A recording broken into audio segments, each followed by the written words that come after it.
Hello students, I am Hemant sir and I have passed out from the College of Engineering Pune and I am your physics lecturer.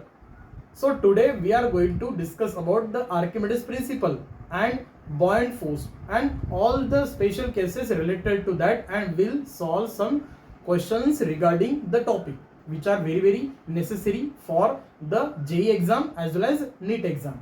पहले हम एक experiment से देखेंगे इसे। तो देखो कि मैंने यहाँ पर एक लिया है एक ग्लास जिसको मैंने यहाँ पे फिल किया है और मैंने यहाँ पे एक मार्किंग कर दी है, ठीक है। तो जब मैं ये मार्किंग कर देता हूँ और यहाँ पर एक मैं अगर हेवी बॉडी को अगर रखता हूँ ऊपर से, तो यहाँ पर आप क्लियरली ऑब्जर्व करना कि क्या हो रहा है, ठीक है। मैं यहाँ पे एक हेवी बॉडी को नीचे डुबा रहा हूँ, तो आप देख सकते हो यहाँ पे कि इसका लेवल थोड़ा सा बढ़ गया है, ठीक है। इसका मतलब क्या है कि यहाँ पर जो मैंने बॉडी यहाँ पे डाली है उसकी वजह से ये जो वाटर है वो ऊपर हो चुका है। मतलब क्या कि यहाँ का जो इसका जो कुछ वॉल्यूम होगा वो अब ऊपर एक वाटर ने ऑक्युपाई कर लिया है और ये थोड़ा सा ऊपर शिफ्ट हो गया। मतलब यहाँ पे एक वाटर डिस्प्लेस हुआ है, दैट इज फ्लूइड, इसका डिस्प्लेसमेंट हुआ। वैसे मेरे पास और एक दूसरा भी एक बॉडी है, जैसे यहाँ पर एक कैप है मेरे पास। तो अगर मैं यहाँ पे अगर डाल देता हूँ तो आप देख सकते हो कि ये जो कैप मैंने डाल दिया है यहाँ पर, तो ये जो है वो बस फ्लोट कर रहा है। तो ऐसा क्या है इन दोनों में डिफरेंट कि एक फ्लोट कर रहा है और एक यहाँ पर नीचे गिर गया। तो आज हम इसके बारे में समझेंगे कि ये आर्किमिडीज प्रिंसिपल होता क्या है, ठीक है। तो आज हम स्टार्ट करते हैं कि what is Archimedes principal, right. So here is Archimedes principal.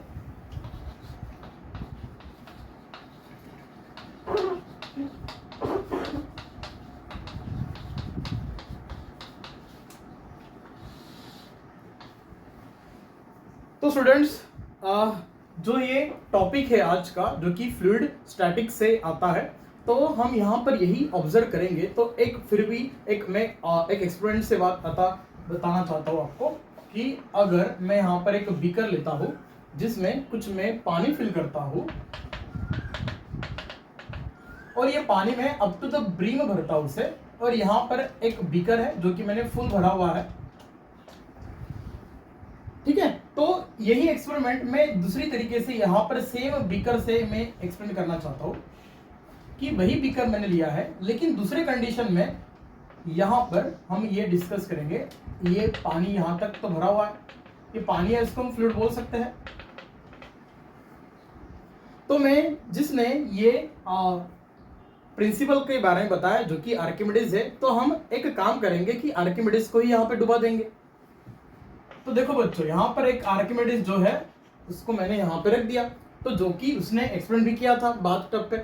तो यहाँ पर क्या होगा, आपको क्या लगता है कि यहाँ पर क्या होगा कि जो पानी पूरा भरा हुआ था यहाँ से पानी निकल के नीचे आएगा। तो मान लो कि हमने यहाँ पे नीचे और एक बकेट रख दिया इस तरीके से, तो ये जो पानी नीचे आएगा तो ये बकेट में चला जाएगा। तो इसका मतलब ये है कि ये जो पानी आया है this is a displaced water,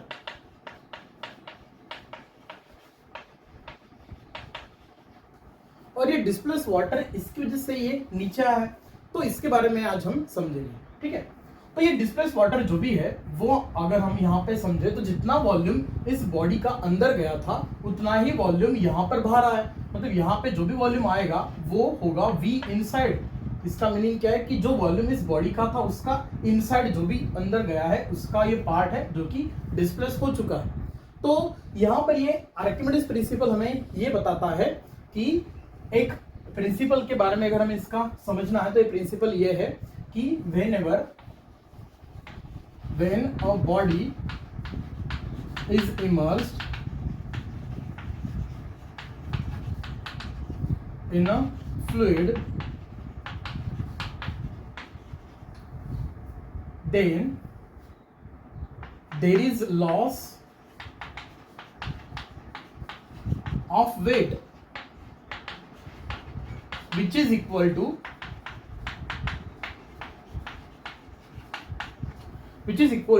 weight of fluid displaced। इसका मीनिंग ये है कि यहाँ पे जो भी पर्सन या यहाँ पे जो भी बॉडी आपने रखा है तो वो वाटर इस पे ऊपर एक फोर्स एक्सर्ट करता है और ये फोर्स एक वेट के फॉर्म में होता है। तो वो वेट जो भी होगा, जो भी इसका लॉस होगा वेट का, वो इसके जो भी वेट आएगा डिस्प्लेस वाटर की इक्वल होगा। तो यहाँ पर ये जो हमें मिलता है ये लॉस ऑफ वेट, इसी को हम बोलते हैं एज अ बॉइंट फोर्स। इसका मीनिंग है कि अगर हमने इसका फ्री बॉडी डायग्राम अगर समझा, तो यहाँ पर एक फ्री बॉडी डायग्राम हम लेते हैं। तो नीचे तो आपको पता ही है यहाँ पे क्या रहेगा इस बॉडी का, यहाँ पे वेट, और ये जो वाटर है उस पर एक ऊपर एक फोर्स अप्लाई करता है जिसको हम बोलते हैं बॉइंट force.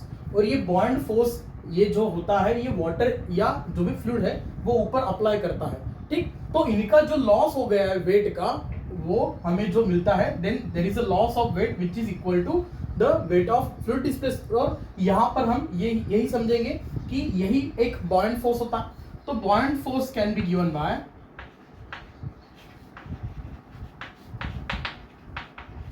is nothing but the loss of weight of body which is exactly equal to the weight of fluid displaced।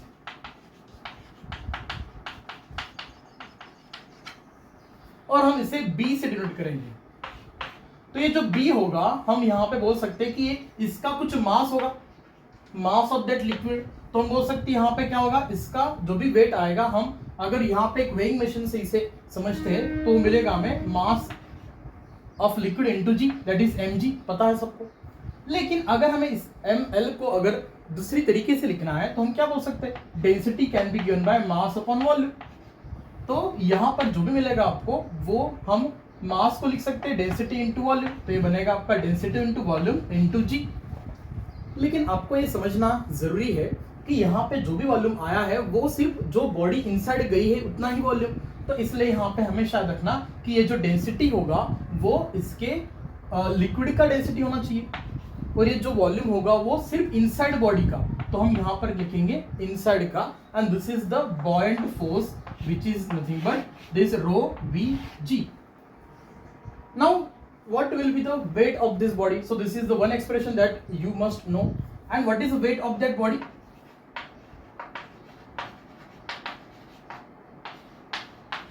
Weight of body is nothing but mg, and body, if we consider here from this relation, we can again write as rho into v into g, but this mass is because of this body. तो density here किसका आएगा, यहाँ पे density body का आएगा, और यहाँ पे जो वॉल्यूम आएगा ये पूरे बॉडी का वॉल्यूम आएगा। सो दिस इज द इक्वेशन। तो आप देख सकते हो यहाँ पे कि ये दोनों एक्सप्रेशन हमें सेम ही मिल रहे हैं, क्लियर। तो दोनों के बॉइंट फोर्स भी रो वी जी मिल रहा है और वेट भी क्या मिल रहा है, रो वी जी मिल रहा है। लेकिन दोनों में फर्क यही है कि बॉइंट फोर्स जो भी बनेगा या अप थ्रस्ट जिसे हम बोलेंगे, तो उसमें लिक्विड की वजह से लगता है, इसलिए इसमें डेंसिटी ऑफ लिक्विड आएगा, और जो वेट है उस बॉडी का खुद का है, इसलिए इसका डेंसिटी किसका आएगा, बॉडी का आएगा, ठीक है। तो यहाँ पर इस टॉपिक में हमने ये समझा है कि व्हाट इज बॉयंट फोर्स, और यहाँ पर एक एक्सपेरिमेंट के साथ हमने यहाँ पे समझा है। So this is the buoyant force as well as this is a weight. Now here we are going to take one question, right. So will do one question here.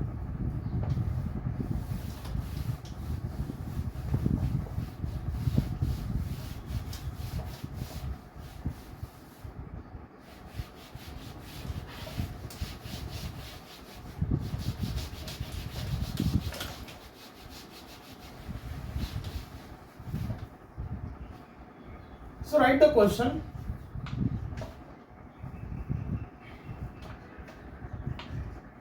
If body is immersed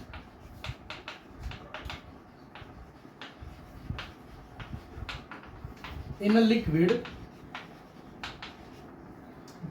displaces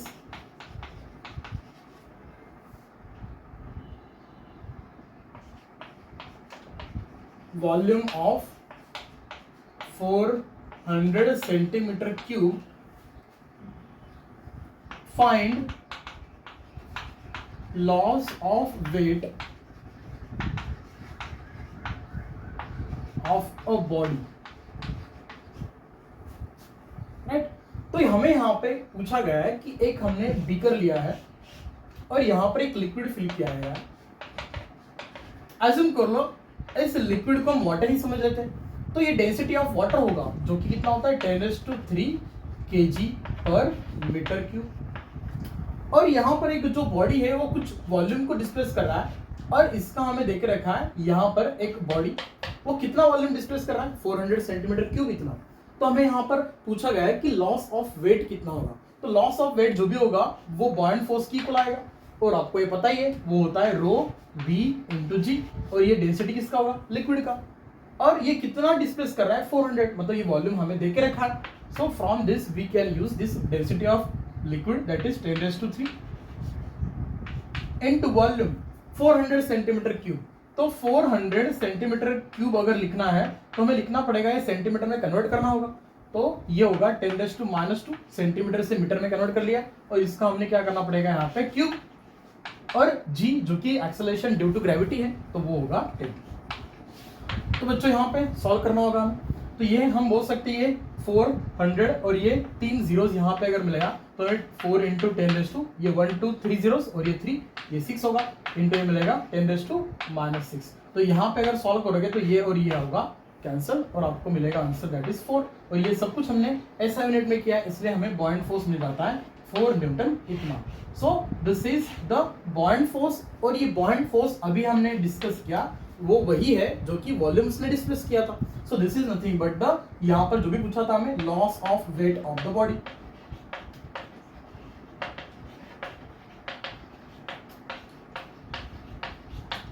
So this is about the buoyant force, right? तो बच्चों अब हम discuss करेंगे special cases के बारे में।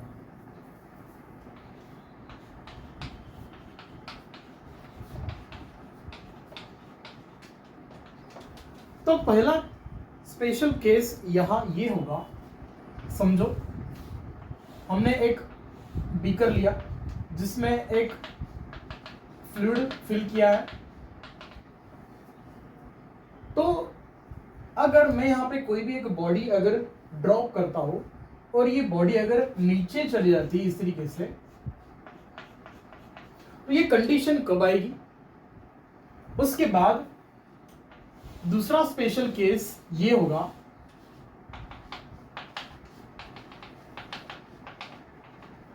जहां पर ये बॉडी जो है वो फ्लोट करेगी, और तीसरा कंडीशन भी हम यहां पर डिस्कस करेंगे।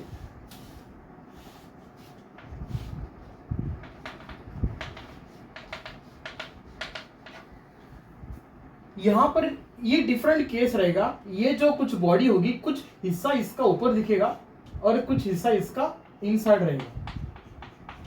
तो तीनों में बॉयंट फोर्स किस तरीके से यहां पे वर्क करता है वो हमें डिस्कस करना है, राइट।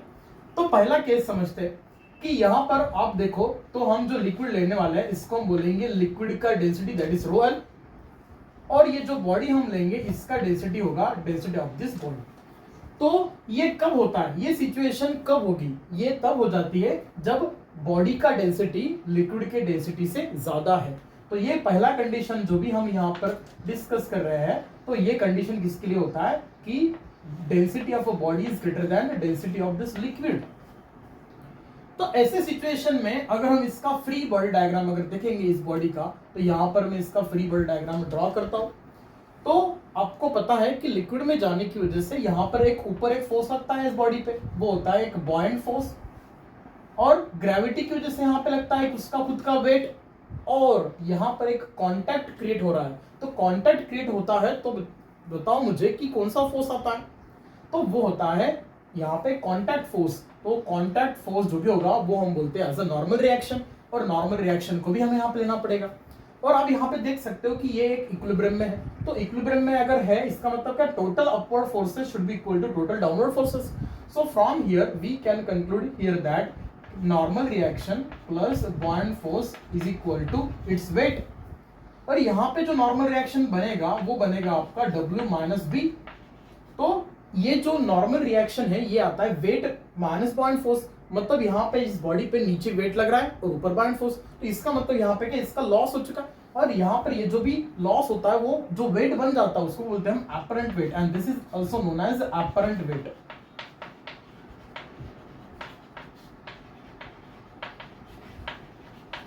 तो ये अपरेंट वेट हम कैलकुलेट करेंगे यहाँ से, और ये अपरेंट वेट ही एक नॉर्मल रिएक्शन होगा ऐसे केस में। तो ये W जो हमें मिला था, याद करो और बताओ मुझे क्या था, ये था रो वी जी, और बॉइंड फोर्स भी क्या मिला था हमें, ये मिला था रो वी जी। दोनों के फॉर्मूले सेम ही आए थे, लेकिन बताया था मैंने कि जो वेट होता है वो बॉडी की वजह से होता है, तो डेंसिटी बॉडी का होगा, और ये जो बॉइंड फोर्स लगता है वो लिक्विड की वजह से लगता है, तो डेंसिटी किसका होगा, लिक्विड का होगा। लेकिन यहाँ पर जो वॉल्यूम होगा वो दोनों वॉल्यूम सेम ही होंगे, क्योंकि ये जो बॉडी है कंप्लीटली सिंक हो चुका है, और जो इनसाइड का वॉल्यूम होगा वही। तो बॉइंड फोर्स में हम जो इनसाइड का वॉल्यूम लेना होगा वो वी इन ही हमारा क्या होगा, टोटल वॉल्यूम होगा। तो यहाँ से अगर आप ये सॉल्व करते हो तो आपको यहाँ पर ये मिलेगा, वी जी कॉमन मिल सकता है। तो अगर आपने यहाँ से V और G कॉमन निकाला तो यहाँ पे बनेगा क्या, आपका रो बी माइनस रो एल, ठीक है। लेकिन अगर आप रो बी भी यहाँ से कॉमन निकालते हो तो आपको मिलेगा यहाँ पे rho B into V G into 1 minus rho L upon rho B. तो यहाँ पर अगर आप इसको समझे तो ये अगर कैलकुलेट करो तो ये तो आपका वेट था, पहले का ही वेट है, तो ये बोले हम लिख सकते हैं यहाँ से W into 1 minus rho L upon rho B, ठीक। तो यहां से वेट जो हमें जो नॉर्मल रिएक्शन मिला वो इसकी इक्वल मिलेगा, और वही हमारा क्या था, अपरेंट वेट, मतलब जो एक्चुअल वेट आपका एयर में होता है वो अलग है, और पानी में जाने के बाद वो जो वेट अलग सा बन जाता है वो होता है अपरेंट वेट। तो ये होता हमारा अपरेंट वेट। तो याद रखना बच्चों कि अपरेंट वेट जो भी होगा उसका फॉर्मूला आता है कि आपका जो एयर में वेट था वो 1 माइनस लिक्विड का डेंसिटी अपॉन बॉडी का डेंसिटी, याद रखो ये। तो ये हमें मिलता है, this is the formula to calculate the apparent weight, ठीक। तो ये हो गया हमारा पहला केस, जहां पर ये इसके ऊपर एक नॉर्मल रिएक्शन लगता है। ये नॉर्मल रिएक्शन क्यों लगा, क्योंकि इसने कांटेक्ट बनाया था इसलिए। तो हम अब आगे का केस भी डिस्कस करेंगे यहां पे, कि जो दूसरा केस होगा तो हम यहां पे समझते हैं इसे।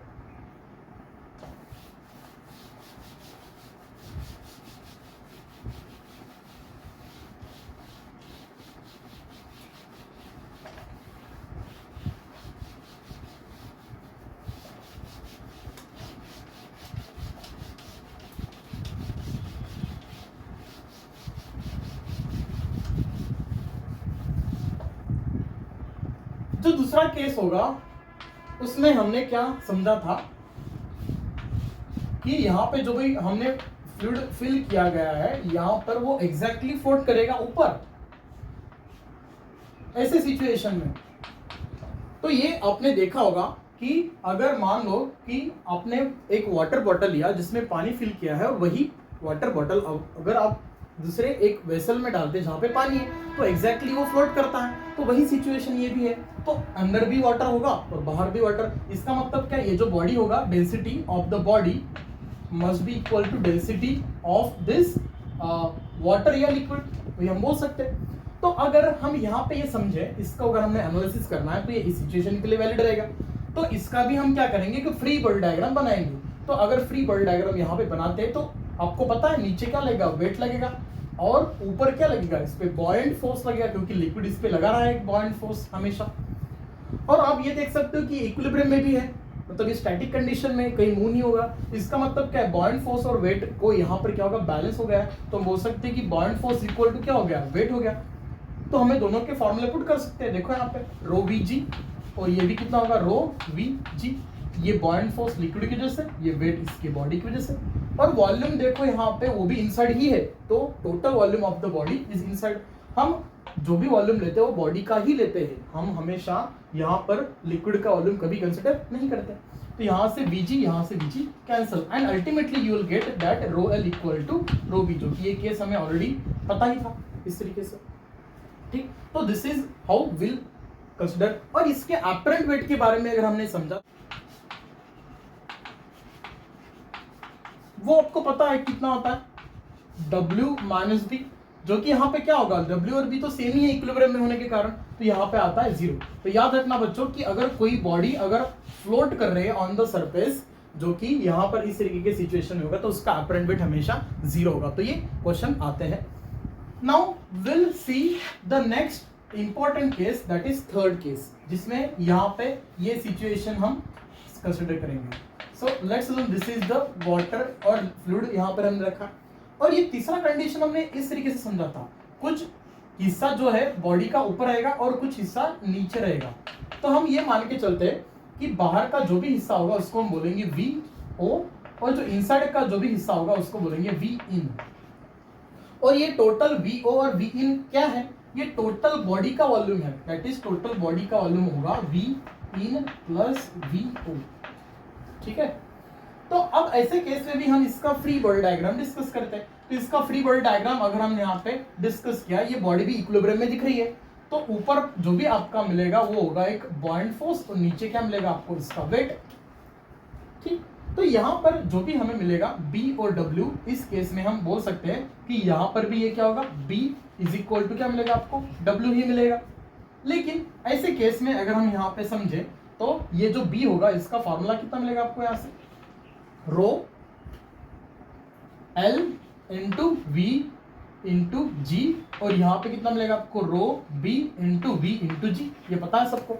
लेकिन यहाँ पर चेंज क्या होगा कि ये जो बॉयंट फोर्स होता है तो इनसाइड की वजह से आएगा, इसका मतलब यहाँ पे जो वॉल्यूम होगा ये कौन सा होगा, इनसाइड का होगा, और जो वेट होगा वो टोटल वॉल्यूम के साथ आएगा। तो यहाँ पे अगर आपने यहाँ पे समझा तो G और G यहाँ पे होगा कैंसिल, और आप यहाँ पे समझ सकते हो कि जो भी आपको V इन मिलेगा, V इन अपॉन यहाँ पे total volume is equal to the density of a body upon density of the liquid. तो मुझे बताओ ये क्या है, इनसाइड का volume upon total volume, this is nothing but the fraction of volume inside, so this is also known as fraction of volume inside, जिसका formula हमें यहाँ पे मिल चुका है कि क्या होगा, the ratio of density of a body upon density of liquid, इस तरीके से हमें ये मिलता है।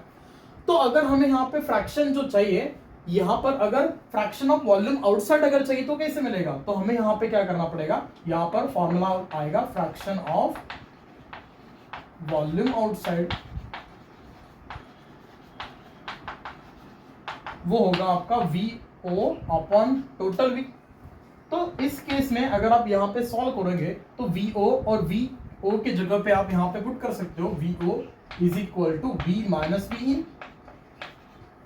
तो ये पुट करने के बाद आपको मिलेगा v minus V in upon total v, जो कि मिलेगा आपको 1 minus V in upon total v, जो कि आप सॉल्व करने के बाद यहाँ पे मिलेगा 1 माइनस रो बी अपॉन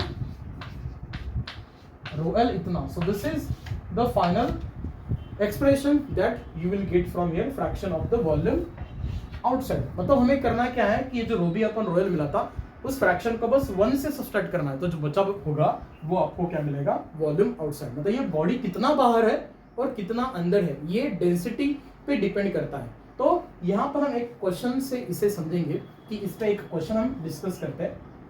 तो यहाँ पर एक समझते हैं कि हमें यहाँ पे देख रखा है कि डेंसिटी ऑफ आइस गिवन है, जो कि है इसका 0.9 ग्राम पर सीसी, और हमें ये देख रखा है कि ये वाटर में अगर हमने आइस को रख दिया तो आपको पता है कि यहां पर आइस जो है वो फ्लोट करता है। तो हमें ये बोला गया है कि आइस कितना इनसाइड होगा और कितना आउटसाइड रहेगा in the form of percent. तो हमें यहाँ पे ये देख रखा है, और आपको पता है कि डेंसिटी ऑफ वाटर होता है, अगर ग्राम पर सीसी में अगर लिखना है तो आता है 1 ग्राम पर सीसी। तो हमें यहाँ पे अगर चाहिए फ्रैक्शन ऑफ वॉल्यूम इनसाइड, तो इनसाइड के लिए हमें क्या मिलेगा, V in upon V total, ये जो भी बनेगा ये फॉर्मूले के अकॉर्डिंग लिख सकते हैं, V rho B upon rho L, तो density of body upon density of the liquid. लेकिन यहाँ पर हमारा बॉडी जो है वो आइस है और वाटर यहाँ पे लिक्विड है, तो ये अगर सॉल्व करोगे तो आपको मिलेगा 0.9 अपॉन 1, इसका मतलब ये मिला आपको 0.9। सो दिस इज द फ्रैक्शन यहाँ पर आएगा, और इसे 100 से मल्टीप्लाई करने के बाद आपको मिल जाएगा वो 90%। ठीक है, तो ये होगा ये फ्रैक्शन। तो फ्रैक्शन कितना मिला हमें, fraction of body which is inside. So इस तरीके से ये क्वेश्चन आपको मिलता है, तो ये हमें सॉल्व करना होता है। तो अगर आगे इस क्वेश्चन को मॉडिफाई किया जाए तो ये पूछेंगे कि what is the percent of the volume outside. तो तो इसे करने के लिए हम यहाँ पे क्या करेंगे, ये जो होगा जैसे 100 से मल्टीप्लाई करने से 90% इनसाइड रहेगा और बचा हुआ 100 माइनस 90 वो 10% बाहर रहेगा। तो इस तरीके से हम उसे समझते हैं। तो इमेजिन कर सकते हो आप कि वुड के बारे में अगर हमें ये देख रखा है कि वुड का डेंसिटी होता है 0.8 इतना, तो यहाँ पर लॉजिकली आप बोल सकते हो कि 80% वो इनसाइड रहेगा और 20% बाहर रहेगा। तो ये एक सिंपल क्वेश्चन हमने यहाँ पे डिस्कस किया। Now here we will discuss one more question here.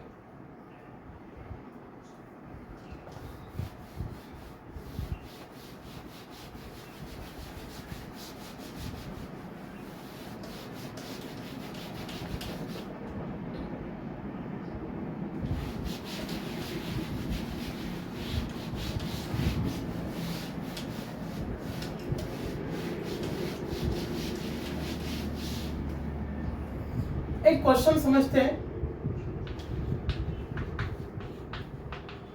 Find tension in a stream. एक हमें एक बीकर दिया है और इस बीकर में एक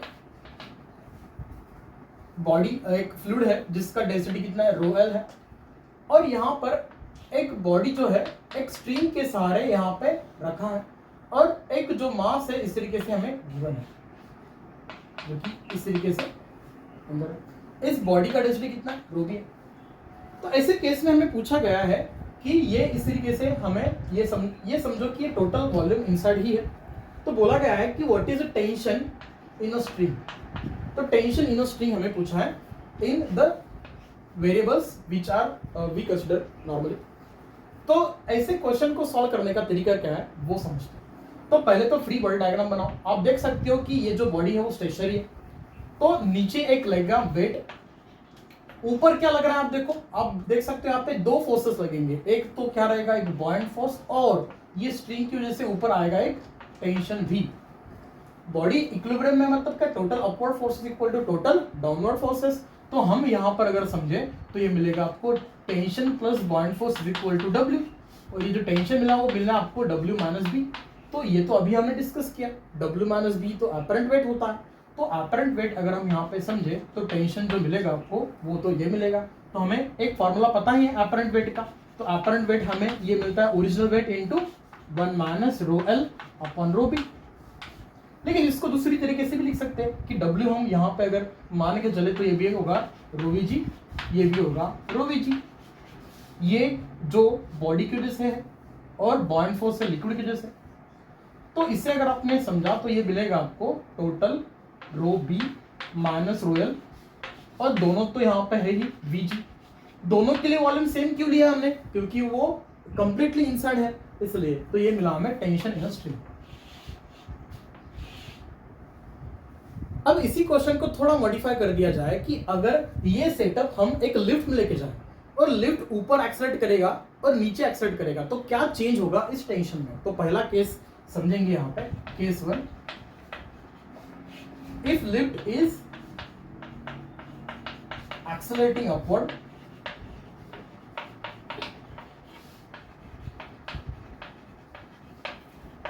विथ ए, तो अगर मान लो कि ये लिफ्ट है तो ऐसे केस में हमें पता है कि नीचे तो ग्रेविटी का एक्सेलरेशन होगा और ये जो लिफ्ट है ऊपर जा रही है एक्सेलरेशन। तो लॉज ऑफ मोशन में आपने ये सीखा है कि सुडो फोर्स यहाँ पे लगता है। तो सुडो फोर्स में हम क्या करते हैं, जो एक्सेलरेशन होगा उस बॉडी पे यहाँ पे, तो ये हमें नीचे लेना पड़ेगा डायरेक्शन चेंज करके, और हमें जी का वैल्यू मिलेगा जी इफेक्टिव, और जी इफेक्टिव हो जाएगा आपका जी प्लस ए। तो ऐसे केस में टेंशन जो भी होगा वो चेंज कहाँ पे करेगा, सिर्फ जी का वैल्यू। तो हम यहाँ पर ये बोल सकते हैं कि जो टेंशन बनेगा वो सिर्फ जी का वैल्यू बदल लेगा और जी का वैल्यू होगा जी प्लस ए। तो टेंशन इसका आंसर में आएगा rho B minus rho L into B into यहाँ पे आएगा G plus A. So this is the case for accelerating upward. और सिमिलरली यहाँ पर केस 2 जो होगा, केस नंबर 2, अब हम यहाँ पे देखेंगे कि लिफ्ट जो है वो यहाँ पर एक्सेलरेट कर रहा है डाउनवर्ड में। तो डाउनवर्ड अगर करेगा तो ये ए का वैल्यू नीचे आएगा। तो ऐसे केस में हम ये बोल सकते हैं कि इफ लिफ्ट इज एक्सेलरेटिंग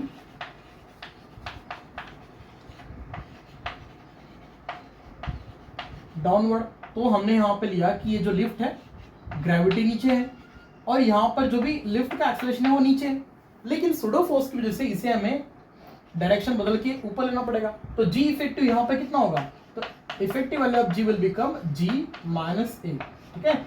और ये कंडीशन हम ये समझेंगे कि जी का मैग्नीट्यूड होगा ए से ज्यादा। तो यहाँ पे जो टेंशन मिलेगा इसी स्ट्रिंग में, इस लिफ्ट में अगर रखने के बाद, तो हमें मिलेगा इसी केस में जी का वैल्यू बस बदल के हो जाएगा जी माइनस ए, तो हमें मिलेगा rho B minus rho L into V into G minus A. तो इस तरीके से हम इसे समझ सकते हैं। तो ये हो गया हमारा एक डिफरेंट सिनारियो में इसका एनालिसिस। और तीसरा केस मैं आपको पूछता हूं कि अगर वो फ्री फॉलिंग लिफ्ट अगर हो जाती है या फ्री फॉल अगर हो जाता है, तो ऐसे केस में हमें ये कंसीडर करना पड़ेगा, फ्री फॉल में जी इफेक्टिव का वैल्यू हो जाता है 0, तो ऐसे केस में टेंशन इस स्ट्रिंग पे कितना होगा, 0 होगा, ठीक है। वो आप बस लॉज ऑफ मोशन से उसको समझ सकते हैं। क्लियर बच्चों? Now we will take one question here to understand this topic properly.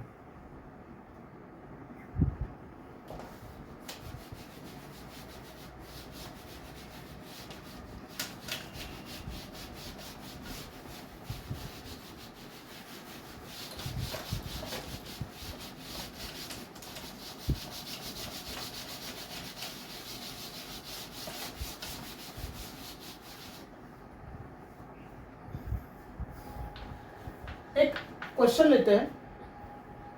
Question में ये कंसीडर करो कि यहां पर हमें एक बीकर है जिसमें हमने 2 लिक्विड लिए हैं, ऊपर का एक लिक्विड और एक नीचे एक लिक्विड। मान लो कि नीचे मैं इस तरीके से शो करता हूं, एक लिक्विड है और ऊपर भी एक दूसरा लिक्विड हमने फिल किया है।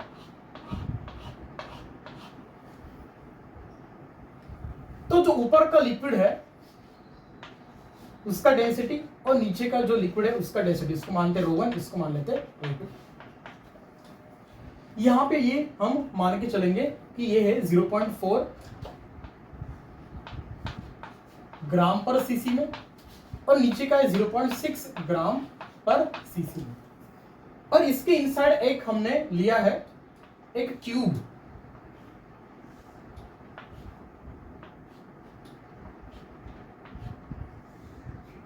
क्यूब का जो ऊपर का जो डायमेंशन है वो 10 सेंटीमीटर है, ये क्यूब है तो हर एक डायमेंशन इसके 10 सेंटीमीटर के होंगे, ये भी 10 होगा, ये भी 10 होगा और ये टोटल यहां से ये भी 10 होगा। लेकिन तो ऊपर के लिक्विड जिसका डेंसिटी 0.4 है वो ऊपर इसका होगा सिर्फ 0.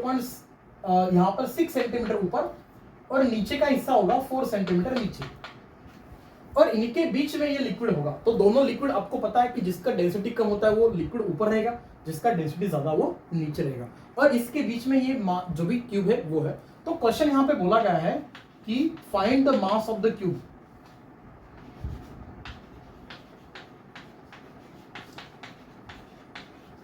इसके ऑप्शन है 240 ग्राम, 480 ग्राम, 280 ग्राम, 420 ग्राम। तो इतने ऑप्शन मैंने दिए हैं, तो आपको यहाँ पे समझना है, तो आप अपना समय लीजिए और आप इसे सॉल्व कीजिए। I hope you have got the answer. तो हम डिस्कस करते हैं यहाँ पर कि इसे अप्रोच कैसे करना है। अब बच्चों यहाँ पे देखो कि अभी तक हमने एक ही लिक्विड के बारे में समझा, अब ऐसे क्वेश्चन में 2 लिक्विड आ गए। तो अगर 2 लिक्विड अगर आ जाते तो यहाँ पे 2 बॉयंट फोर्स क्रिएट हो गए। तो इसका मतलब क्या, ये पहला जो लिक्विड है वो भी एक बॉयंट फोर्स अप्लाई करेगा और नीचे का जो लिक्विड है ये भी एक बॉयंट फोर्स अप्लाई करेगा, लेकिन उसका डायरेक्शन होगा upward.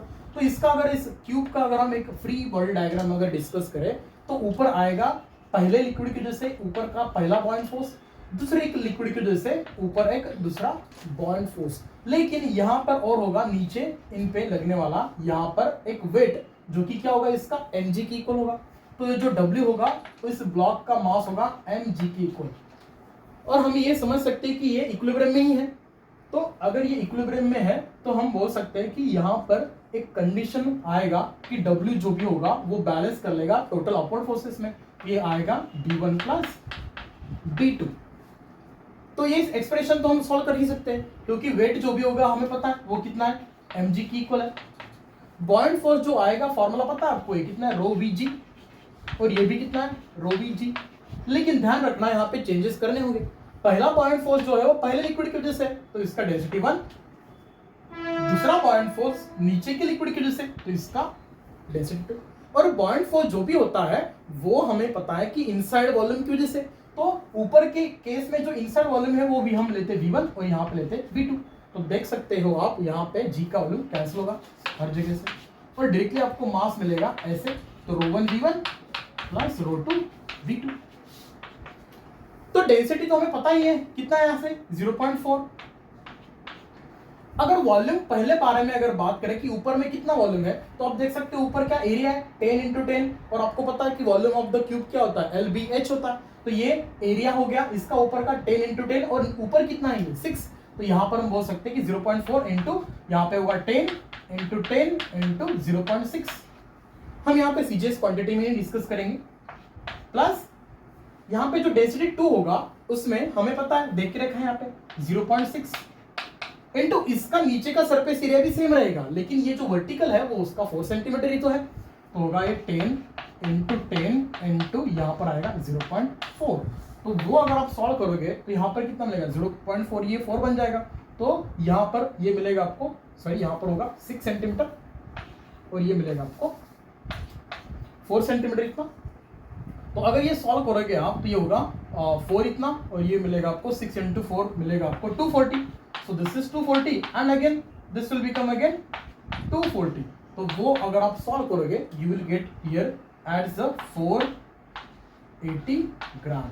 So this is the mass of this cube, जो कि होगा आपका 480 gram, and this is the final answer. तो इस तरीके का जो क्वेश्चन है हम एक्सपेक्ट कर सकते हैं एग्जाम में, तो इसलिए आपको ये पता होना चाहिए, right. So this is how we got the answer of this case. और आज हमने यहाँ पे डिस्कस किया है कि आर्किमिडीज प्रिंसिपल क्या है। तो आर्किमिडीज प्रिंसिपल में हम एक बॉयंट फोर्स के बारे में डिस्कस करते हैं, उसके साथ साथ यहाँ पर हम डिस्कस करते हैं 3 डिफरेंट केसेस, ठीक है। Density of a body equal होनी चाहिए या ग्रेटर होना चाहिए या लेस होना चाहिए, डिपेंड करता है डिफरेंट सिचुएशंस पे। तो सिचुएशन वाइज हमने यहाँ पे डिस्कस किया है, और इसके जो न्यूमेरिकल्स है इस तरीके से हम सॉल्व कर सकते हैं, right. So this is all about the Archimedes principal here.